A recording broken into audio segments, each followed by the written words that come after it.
Ladies and gentlemen, boys and girls, cats and kittens, welcome back to the podcasts. And thank you. For those who attended the live stream last night, warms my heart, man. I really, really do appreciate you spending your Saturday night with me. That's where my life is now. That Saturday night, I'm like, yeah, let's live stream. Let's do it. That if you were on the stream, you heard me really, really ranting and railing away. And it all comes down to more or less a pivot of the channel. So as you can see by my backdrop here, there are a lot of tokens on here that I haven't been talking a lot about, even though I really, really like them. Now, what do most of these have in common? These are companies that use crypto and not specifically crypto companies. That's what I'm looking for. That is where I'm going to be pushing for the next little bit anyway. The reason that I'm doing that is because if you want to bring Web3 to the world cannot know it that it's Web3. Now, there's some outliers on here, but there are some that are very, very easy to illustrate, and we'll do it right now, nice and easy. So, as you can see right there, see the little icon? See the one that says Orchid? You see how that pops up, and you see how I hit one little button, and oh look, there you go. I'm on the internet. I'm behind the world's most decentralized, private, secure VPN that exists. There's a couple of them between this one and Sentinel, but Orchid is the one that I go to because it's very, very easy to use for me. Anybody can use this product, anybody. And you'll never know that it's Web3. This is what I'm talking about, is bringing Web3 products to a legacy world that doesn't know that they are Web3. It is important. It is critical.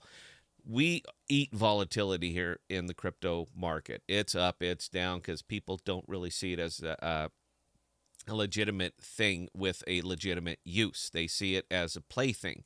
So their money is going to go in quick. It's going to come out quick. It's going to cause extreme volatility, and we're going to eat it. We need external sources of income. That's where it comes down to. We need external sources of income. And these external sources of income are going to be coming from the legacy world. So I want to get money into these products. Now, I'm not getting away from DEXs. It's how I earn. That's how I make my money, is through DEXs, through LPs, through staking, through securing networks, through good APRs, and taking that money and turning it into other products. I'm not so much turning my APRs into APYs anymore. I'm taking the money and I am pushing out into products. So one of the big ones that I'm pushing into is Orchid. The reason that I like Orchid, you know what, a couple things here. I'll show you the first one. This is what I really like about Orchid right now, believe it or not, is over the last 14 days, this token has been absolutely flat. I like flat right now. I'm a big fan of flat because it means I'm not losing. And that's becoming a serious bar for me, is I just don't want to lose on the tokens and what I'm buying. Not so much that I want them to spike, but I just don't want them to bottom out. So I've been appreciating that because Orchid, it's not at the bottom. It can always go lower, but I consider it real, real close to it right now. Now, it's going to run with Bitcoin. Bitcoin goes to 26. Orchid's going to 9.5, 8. So there is no real bottom on this one, but it's running laterally with Bitcoin. So I am okay with that because they are lateral movements. I don't really take it. But I could see something like Orchid getting to 50 cents. I could see that thing 4Xing because it's done it before. But I could see that 4Xing long, long before I see Bitcoin going to 100 grand. So even though the downs might be lateral, when the market starts to recover, Orchid is going to recover at a better percentage. That's really all it is. But again, it is a Web3 product that doesn't present itself as a Web3. Huge fan. Not telling you what to do, just telling you what I do. AMP, that's the other one. AMP, the founder of AMP, that's Tyler himself, said, "We are not a crypto company. We are a company that uses crypto." It's absolutely correct. I believe every word of it first time he said it, and considering that I've been covering this token for a good year, I believe it just as much now. They are kind of like an outlier on this one because this is clear that this is Web3. I mean, anybody who gets on the Spend app, it's pretty clear that this is Web3. All right. You have to have a familiarity with crypto to be able to utilize this product. However, it is more or less the byproduct. AMP is the byproduct of it. It's the engine, it's the driving force, and so forth. But as far from a company perspective, it is a tool. That's all it is. They're not doing this to make AMP go up in value. AMP will go up in value organically, assuming that they do the right things with the token. Get it in front of merchants, get it in front of people, and teach people. That's what you have to do. It is not so much marketing as it is education. I cannot stress that enough.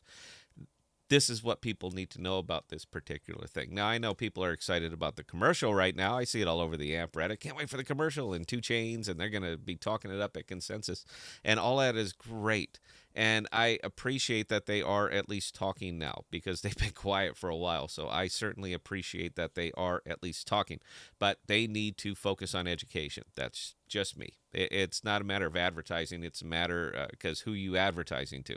You're advertising to people who already know how to use this. You need to advertise to people who have no damn idea how to use this. That's, in my opinion, that's where you need to push it with this one.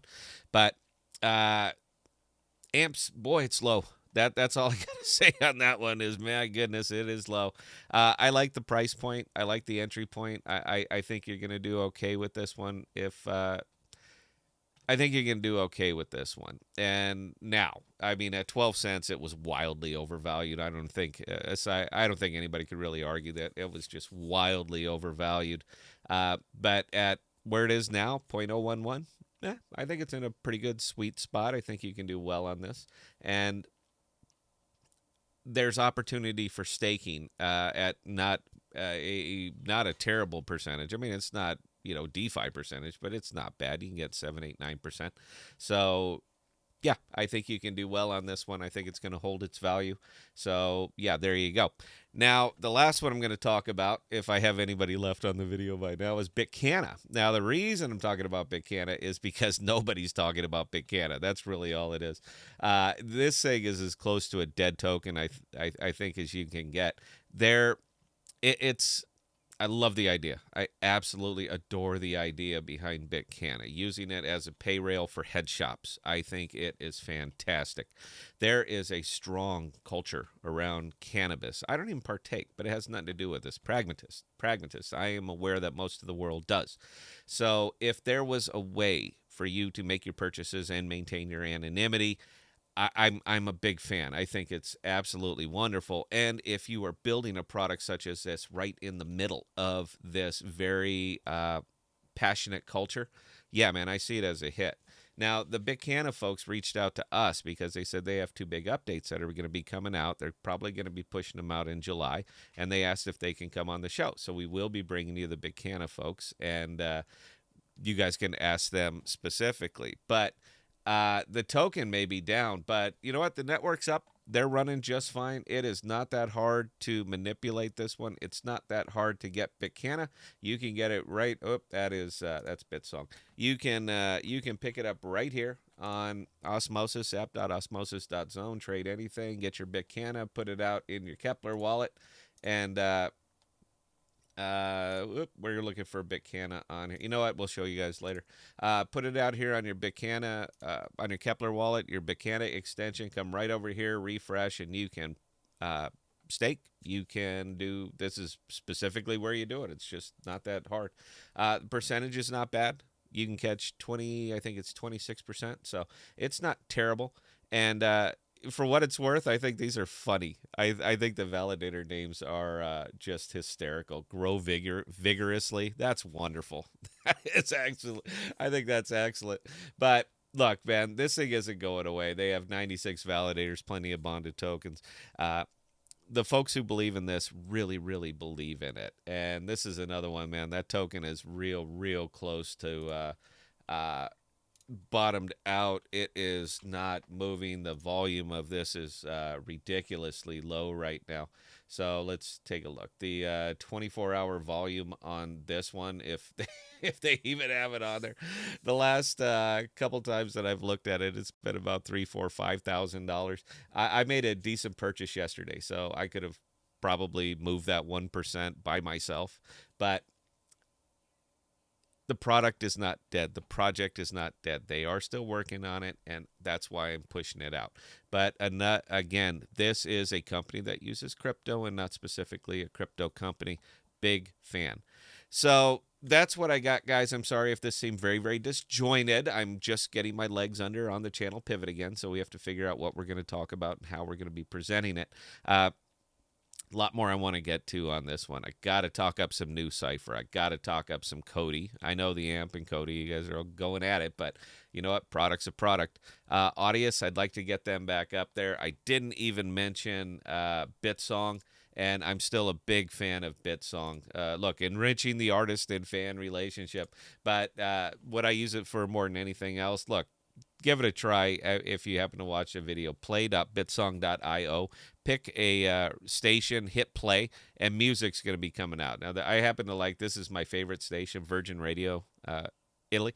They play, it's very, very eclectic. The station is all over the place, so I'm a big fan of that. But look, it doesn't cost anything. Play.bitsong.io. And aside from that, their validators are still alive. Well, you know what? I'll do a separate BitSong video. I like doing videos that I know are not going to get any views just because I can be goofy. So that's what we got for this one, guys. Please just be aware, man. Look, I haven't left my DEXs. I'm just not going to be talking about them so much anymore. Everybody out here talks about DEXs. So you know what? I'm more than happy to pass the torch. If you guys have any questions or comments, how do I do this? Scott at thepodcast.com, Bell at thepodcast.com, or Emery at thepodcast.com. And happy to answer all your questions. So sorry if this one went long, guys. It's a Sunday video. Thank you for indulging me. And until next time, please be safe. Please be smart with your money. Cheers.